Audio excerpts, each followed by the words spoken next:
Toutes vos hypothèses antérieures concernant l'habitat viking sont fondamentalement incorrectes. Les textes historiques décrivent fréquemment une scène d'humble, de basse, demeure sordide, où les habitants se rassemblaient dans l'obscurité aux côtés de leurs animaux. Effacez cette image mentale immédiatement, elle est erronée. La situation réelle était considérablement plus rude et splendide au milieu du rugissement furieux de l'Atlantique Nord, où le vent ne fait pas que souffler en rafale, il déchire. Et les tempêtes ont la capacité de fendre la pierre solide, un abri rudimentaire signifiait la mort. Les Vikings ne construisaient pas de simples huttes, mais des forteresses psychologiques. Alors que les coups de vent arctiques balayaient les cols de montagne, apportant un froid assez puissant pour fracturer la roche, les Vikings restaient inébranlables. Ils étaient prêts. Leurs constructions n'étaient pas des refuges transitoires, elles étaient plutôt des entités qui respiraient et coexistaient avec le monde naturel. Nous les appelons les langus, ou les maisons longues. Cela représentait le cœur du monde viking, une merveille d'ingénierie s'étendant jusqu'à 80 mètres de long, semblable à un immeuble résidentiel contemporain. Néanmoins, elle fut érigée sans ciment ni une seule fixation en fer. Comment une société fréquemment qualifiée de sauvage possédait-elle une telle perspicacité architecturale avancée pour son époque? Le bois possède un esprit. Il ne faut pas tenter de soumettre la volonté de l'arbre. Vous devriez lui permettre de céder au vent. Seuls les individus imprudents s'efforcent de résister directement à la fureur de dents. Derrière cet extérieur robuste se trouvait une micro-société fonctionnant parfaitement. La maison longue servait à bien plus qu'un simple logement. Elle fonctionnait comme une forteresse, un entrepôt, un atelier d'armement et une grande salle de banquet. Des dizaines, parfois des centaines d'individus allant du jarl aux combattants libres. Artisans et esclaves cohabitaient sous un même toit. Cet édifice devait endurer deux adversaires redoutables, l'immense fardeau de la neige tout au long de l'hiver perpétuel et la puissance dévastatrice des tempêtes maritimes. Pour y parvenir, ils avaient besoin d'une approche d'ingénierie que nous appellerions aujourd'hui aérodynamisme et répartition des charges. La caractéristique centrale de la demeure était la vaste salle. Une longue cheminée s'étendait le long de l'axe central du bâtiment, la fumée s'échappant par des ouvertures dans le toit. C'était le creuset où l'existence se déroulait, où les choix cruciaux, les unions matrimoniales et les récits épiques, tout prenait naissance autour de cette flamme. Elle représentait le rythme vital de la communauté, et voici une vérité fondamentale que les intellects contemporains interprètent fréquemment mal. Loger le bétail dans la même habitation pendant l'hiver n'était pas le signe d'une existence rudimentaire, c'était une stratégie thermodynamique ingénieuse. Pendant les mois où le soleil ne se montrait pas, le froid extérieur pouvait s'avérer fatal à toute créature en quelques heures. Introduire du bétail dans une zone distincte sous le même toit les transformait en unités de chauffage organique. La chaleur émanant des corps bovins, ovins et équins rayonnait vers l'extérieur, s'harmonisant avec le feu principal pour forger une barrière thermique protégeant l'existence humaine. Ils cohabitaient avec les animaux non par dénuement, mais par sagacité pour la survie. Cependant, la chaleur ne constituait que la moitié de la lutte. Le véritable adversaire, un assassin secret, considérablement plus périlleux que la tempête, résidait directement sous leurs semelles. Si vous croyez que le vent est l'élément le plus effrayant, vous vous trompez. La nature durable de ces habitations provient de leur base, là où l'humidité et l'ombre se rencontrent. Comment empêcher une section de bois de pourrir alors qu'elle doit reposer sur une terre saturée pendant des centaines d'années? La solution implique une substance que les Vikings tenaient en aussi haute estime que le bois, la pierre. Le principal adversaire de toute construction en bois en Scandinavie n'était pas la flamme d'un envahisseur, mais plutôt la terre gorgée d'eau. Des pluies légères persistantes et la fonte des neiges produisaient un environnement légèrement acide, une toxine qui détruisait le bois à partir de sa base.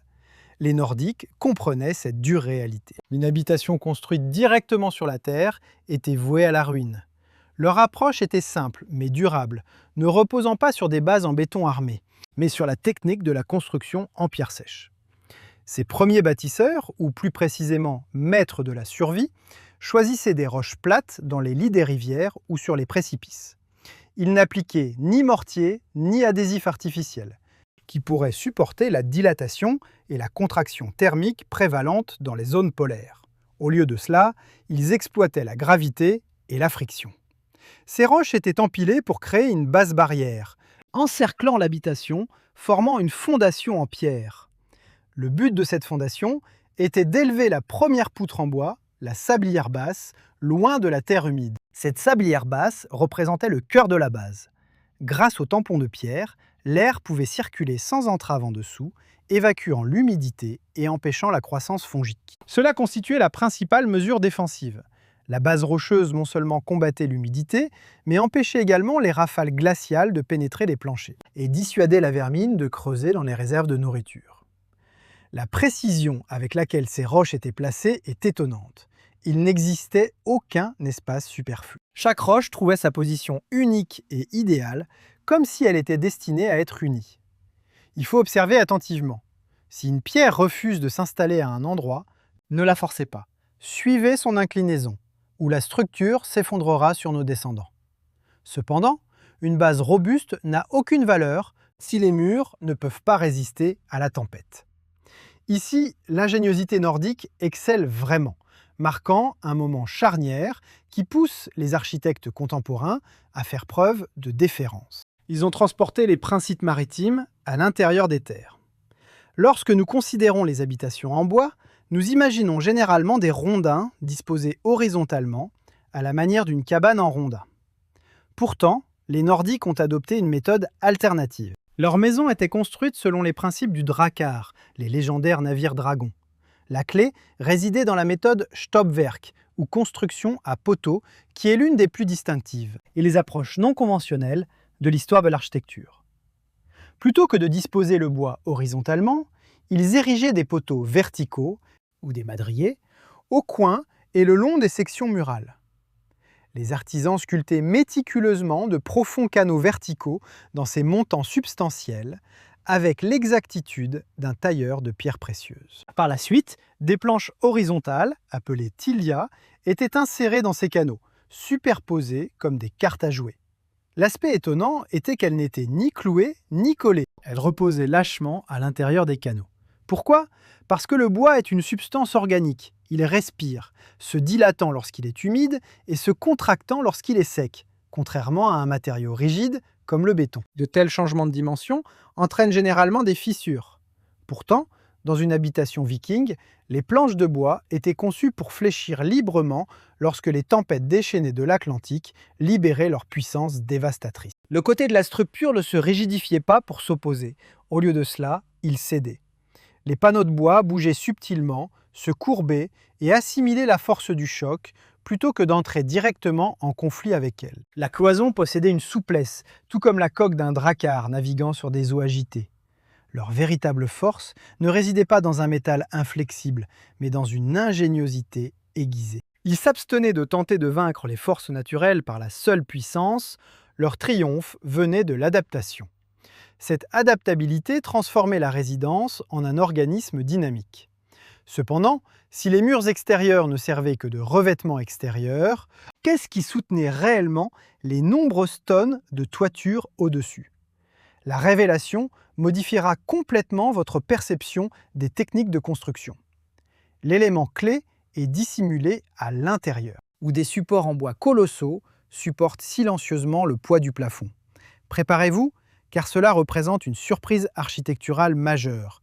Les murs extérieurs que nous venons de louer dans la plupart des maisons longues ne supportaient absolument aucune charge structurelle. Concernant le toit, il fonctionnait simplement comme une barrale contre les rafales, une membrane de protection. L'immense et lourde toiture, chargée de nombreuses tonnes de tourbe et de neige, reposait entièrement sur une ossature interne indépendante pour son soutien. Cela constituait une structure squelettique colossale. 2 rangées d'énormes colonnes s'étendaient sur toute l'étendue de la salle, taillées dans les troncs de chêne ou de pin les plus robustes trouvés dans les bois. Celles-ci étaient connues sous le nom d'Unvegisulur. Ces poteaux principaux, imprégnés d'une profonde signification spirituelle, étaient reliés à leurs extrémités supérieures par de robustes poutres horizontales. Au-dessus de ceux-ci, la poutre faîtière, semblable à la colonne vertébrale d'une créature, était positionnée.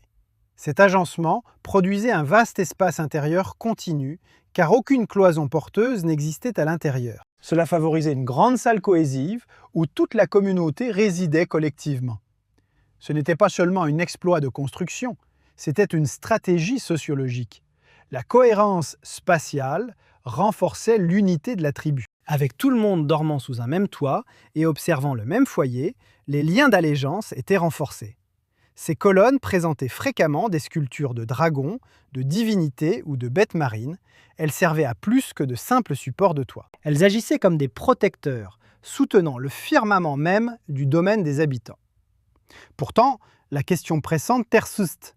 Comment ces énormes éléments en bois étaient-ils assemblés, sans employer un seul élément de fixation en fer? Le fer était excessivement précieux, réservé aux têtes de hache et aux lames d'épée, et non à la construction d'habitations. Leur méthode impliquait l'utilisation d'une cheville ou d'un bougeon en bois. Cependant, ne vous méprenez pas, ce n'était pas un simple morceau de bois inséré au hasard dans une ouverture. Cela représentait l'apogée de l'ingénierie des matériaux. Les peuples nordiques sélectionnaient le bois le plus robuste et le plus compact, généralement du chêne, du frêne ou du genévrier, pour ses fixations. Le principe fondamental était que la substance de la cheville devait surpasser la dureté du bois utilisé pour la structure elle-même. La procédure ressemblait à une cérémonie ésotérique. Initialement, une ouverture était percée à travers les deux pièces de bois destinées à être connectées. Ce passage percé devait être impeccablement lisse. Par la suite, la cheville en bois était méticuleusement façonnée avec une exactitude extraordinaire, fréquemment sous une forme octogonale ou polygonale, plutôt que circulaire. La raison, cette conception garantissait que ces arêtes vives agripperaient fermement les fibres du bois lors de l'insertion. Une fois insérée, sèche et rigide, elle attendrait l'humidité de la pluie, ce qui la ferait ensuite se dilater et fixerait définitivement sa prise. L'élément crucial résidait dans sa préparation. La cheville était soigneusement desséchée par le feu jusqu'à ce qu'elle se contracte, après quoi elle était insérée dans l'ouverture pré-percée. À ce moment-là, la magie opérait. L'humidité inhérente à l'atmosphère et aux structures en bois adjacentes activait la cheville, la faisant commencer à absorber l'humidité. Elle se dilatait grâce à sa force hydraulique inhérente, s'élargissant pour occuper chaque petite crevasse, fusionnant ainsi la connexion en une seule unité solide. Inversement, les fixations en fer se corrodent avec le temps. La corrosion dégrade à la fois le composant métallique et le bois, pourtant une cheville en bois se comporte différemment. Elle s'intègre dans la structure, agissant comme une fixation dynamique qui gagne en force à mesure qu'elle absorbe plus d'humidité. La connexion ne se contentait pas de durer, elle gagnait en résilience chaque année, à chaque tempête. Cela représentait le triomphe du bois sur les éléments, aidé par la nature elle-même. De plus, il transmettait des informations à travers un lexique silencieux, n'utilisant que des formes, le dialecte, du tenon et de la mortaise. Ces interconnexions étaient méticuleusement façonnées pour s'emboîter. Ressemblant à des puzzles tridimensionnels complexes, ils transmettaient les forces de compression directement à travers le bois, au lieu de dépendre d'éléments de fixation. Cependant, quelle que soit la robustesse de la structure, le climat arctique glacial pouvait toujours s'avérer fatal à un individu manquant d'une isolation adéquate.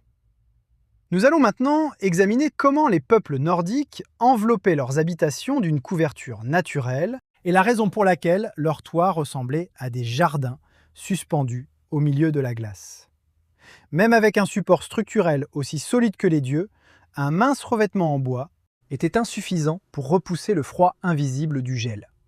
Dans des régions comme l'Islande ou le Groenland, où le bois était plus précieux que les métaux précieux, les Nordiques ont découvert la solution. Directement sous leurs pieds, la tourbe.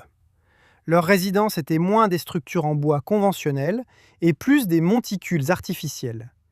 Ils ont enveloppé la charpente en bois avec des mottes de terre atteignant une épaisseur d'1 mètre.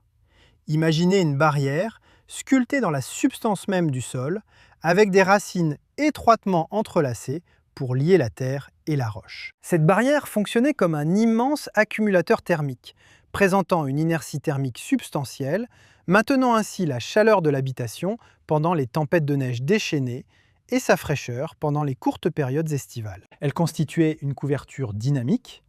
Les racines d'herbe à l'intérieur des blocs de tourbe poussaient sans cesse, s'entrelaquant et transformant progressivement le mur en une entité cohésive. Le vent ne pouvait pas la pénétrer. Les flammes ne pouvaient pas la dévorer. Maintenant, reposez-vous. La tempête n'est que le cœur d'êtres colossaux dans l'étreinte de la terre-mère. Nous sommes en sécurité. Pourtant, la toiture, le composant le plus vulnérable, était là où la véritable ingéniosité brillait. Comment rendre un toit imperméable sans tuiles en céramique ou tôle métallique?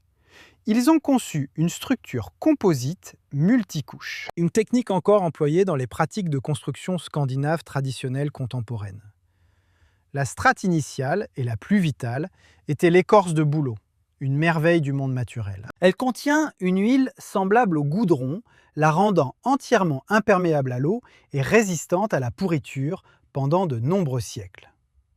Les constructeurs ont disposé des feuilles d'écorce sur la surface du toit, ressemblant à des écailles de poisson. Cependant, l'écorce est légère, le vent pouvait la déloger instantanément. Ils avaient besoin d'un moyen de la fixer, et une fois de plus, ils ont utilisé des mottes de terre. 2 strates de mottes de gazon ont été positionnées au-dessus de l'écorce de bouleau. La couche initiale était posée avec le côté herbeux vers le bas, assurant une adhérence ferme à l'écorce, tandis que la couche suivante était placée avec le côté herbeux vers le haut, pour cultiver une couverture végétale luxuriante. La masse substantielle, s'élevant à plusieurs tonnes de terre et de végétation, compressait l'écorce de bouleau, rendant le toit imperméable aux intempéries. Simultanément, la couverture végétale verdoyante intégrait l'habitation à son environnement. De loin, la maison longue apparaissait comme un monticule naturel. Cela offrait une dissimulation idéale contre les adversaires et les entités mystiques. En entrant, on pénétrait dans un autre royaume, un espace d'éclairage tamisé, de confort et de fumée. Au cœur de cet environnement se trouvait le Langeld, le foyer étendu. Dépourvu de conduits de cheminée contemporains, la fumée flottait, tourbillonnant à travers le plafond avant de s'échapper par des ouvertures. Alors que nous percevrions cela comme une asphyxie, pour les Vikings, cela signifiait une protection. Les fumées denses, sombres et chargées de goudron recouvraient les poutres du toit et la couverture de chaume. La fumée imprégnait toute la structure de l'intérieur, éliminant termites, champignons et microbes. Elle transformait le bois en une substance semblable à de la pierre, enveloppant la maison d'un bouclier chimique naturel. Une habitation avec plus de fumée jouissait d'une durée de vie plus longue. L'approche des Vikings en matière de construction était entièrement contraire à la pensée contemporaine. Nous construisons des gratte-ciel inflexibles pour faire face au monde naturel. Lorsqu'une force excessive est appliquée, le béton se fissure. Les Vikings ont conçu leur résidence pour coexister avec la nature, leurs habitations cédaient au vent. Les assemblages en bois se dilataient sous l'effet des précipitations, et les murs en tourbe s'intégraient à la terre. Elles fonctionnaient comme un mécanisme de survie, une entité sensible capable de ressentir l'inconfort. Elles comprenaient le mouvement et possédaient la capacité de s'auto-réparer. Ils ne tentaient pas de vaincre les tempêtes. Au lieu de cela, ils construisaient leur maison pour y résister. Leur impact durable s'étend au-delà des simples vestiges archéologiques. Elle sert d'enseignement en matière de modestie et de perspicacité. Ce qui refuse de céder finira par se briser. Nous résidons actuellement dans nos enceintes de béton à température régulée. Bien que fiers de nos avancées, il faut se demander si cette facilité est une bénédiction ou un inconvénient. La commodité a émoussé nos sens innés, nous faisant négliger l'enseignement le plus crucial. Nos ancêtres ont légué, au sein des fibres de bois en décomposition, l'orgueil de l'inflexibilité. La conception architecturale contemporaine représente un conflit inflexible. Nous érigeons des structures de métal et de verre pour défier les cieux. C'est proclamer le triomphe de l'humanité sur le monde naturel. Cependant, si une tempête suffisamment puissante frappait, le verre se fragmenterait, l'acier se déformerait et le béton se désintégrerait. Les Vikings ne confrontaient pas, ils s'adaptaient. Leur habitation témoigne que l'endurance ne vient pas d'être un roc inébranlable. Elle vient plutôt d'être le roseau flexible. À une époque de conditions météorologiques de plus en plus extrêmes, nos résidences en béton armé sont-elles la solution ultime ou devons-nous réacquérir la compétence de construire des bâtiments qui respirent, des structures qui absorbent les chocs au lieu de tenter d'y résister?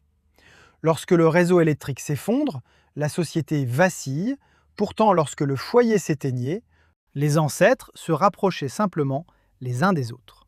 Qui alors est véritablement la partie vulnérable? L'aperçu suivant concerne le concept d'espace personnel. La société contemporaine vénère l'individualité. Nous divisons nos résidences en chambres distinctes, chaque individu dans son propre royaume, isolé par des cloisons de plâtre. Nous possédons des espaces personnels, mais nous avons perdu la source de chaleur la plus vitale, le confort dérivé de nos semblables.